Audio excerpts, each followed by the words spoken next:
Hey guys, welcome back to my channel. I'm Kristin and this is Traveling with Kristin, your one-stop destination for all things digital nomad. We've got travel videos, digital nomad destinations, digital nomad tips videos, and everything related to the location-independent lifestyle.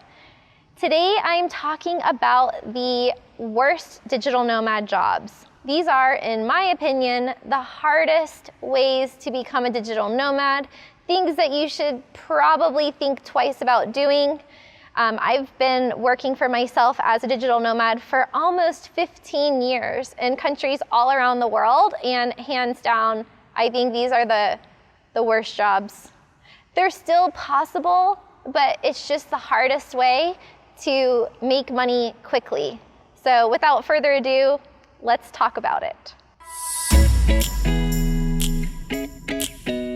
All right, I'm probably gonna get some hate for this video, but here goes.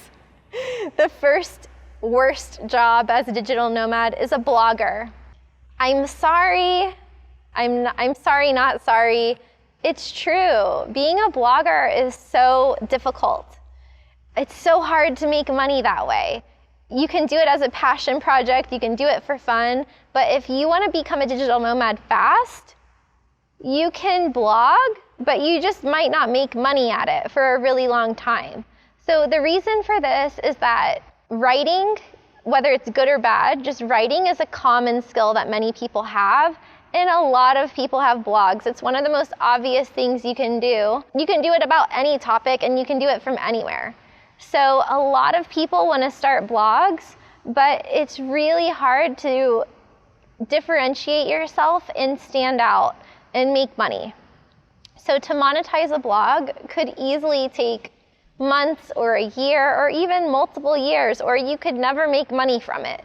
So if blogging is something that you want to do, unless you're a professional writer with a really specific value proposition and a really unique differentiating factor about your blog, then still start a blog, but maybe don't expect to make a living from it. So maybe start it on the side and see how it goes and try to monetize it at some point eventually.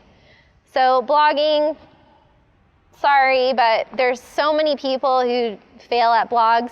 You might not, but it's not the most foolproof way to become a digital nomad and stay that way. And the second sucky digital nomad job is being an online influencer.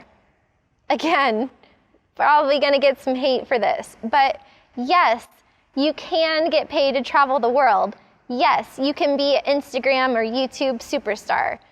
You guys have seen these ads everywhere. I'm not gonna name names, but there's so many people telling you how you can get paid to travel and get paid to be a digital nomad. And a lot of it has to do with creating a personal brand, building an audience online, and making money that way. So yes, you can do that, but not everybody will be successful at this. Not everybody who does it will be good at it, and not everybody who does it will make money at it. So some people might be able to create a brand within a couple of months and go viral and start getting tons of offers and make a lot of money that way. Other people might do it for 3 years, 5 years, and never be able to really get traction and momentum in building up a subscriber base and a brand that they can monetize. So being an online influencer is kind of a pipe dream for a lot of people, and it's definitely possible, but it's not the most efficient way to become a digital nomad quickly and make a living quickly. So if you want to support yourself from day one, being an online influencer in some capacity is not going to do that.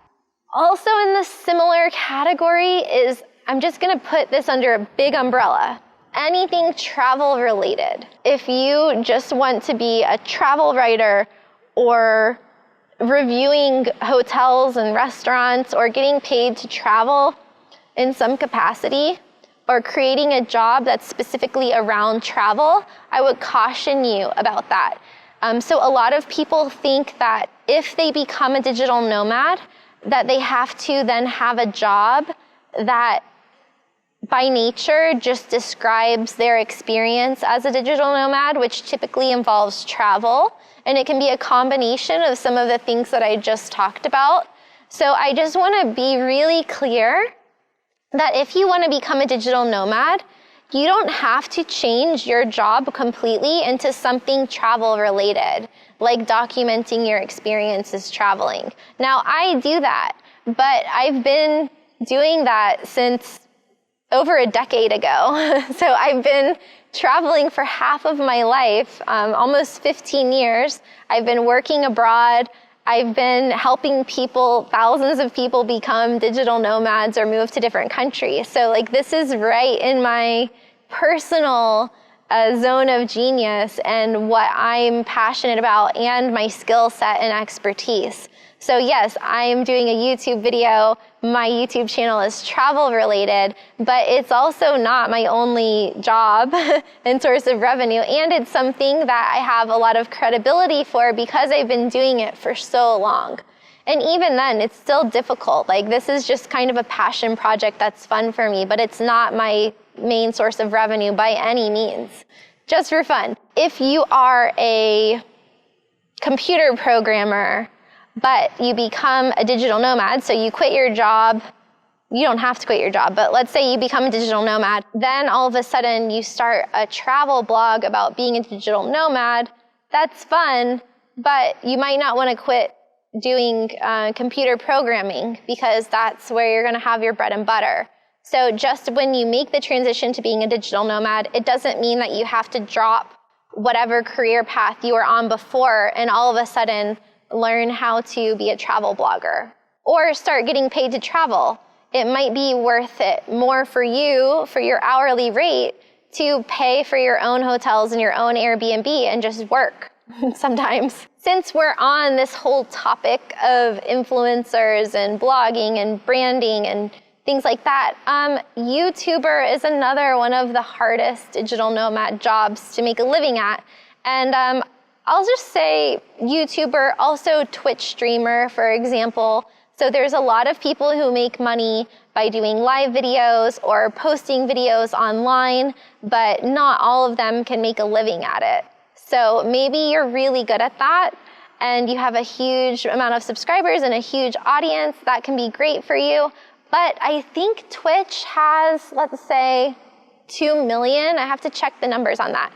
But I think they have a few million Twitch streamer accounts, but very few of them are actually doing it consistently, doing it all day, every day, getting viewers and making money from Twitch, from ads, from brands, from endorsements, and from all the other possible options. So if you want to do that, definitely start if that's what you want to do, but just be realistic about your revenue expectations and goals. And the last kind of horrible digital nomad job or hardest digital nomad job is being a life coach or some type of entrepreneurial coach. So there's a lot of coaches and consultants out there. If you already have a coaching business, you can definitely make the transition to being a remote coach or a digital nomad coach. But if you are already in a different type of work and you want to quit that to become a digital nomad, if you're thinking of becoming a coach, just know that it's going to be difficult to differentiate yourself and to compete with other established coaches. So if you want to do that, you really want to think about what type of super niche market you can work in. It's just hard to stand out in this field. It's a saturated field, and it's hard to get clients if you don't already have a pre-existing client base. So if you're looking to transition into the digital nomad lifestyle and you don't have past experience as a coach, it could take you a really long time to make a living at it and be successful. So what can you do? What are the best jobs for digital nomads? I actually made a video on the fastest and best ways to become a digital nomad and start making money from day one. I'll link to it below. And let me know, have you tried and failed at a certain job or career path as a digital nomad? What do you think are the hardest jobs and the easiest jobs to make money online? Let me know in the comments and subscribe and like this video for more here on Traveling with Kristin. See you guys soon.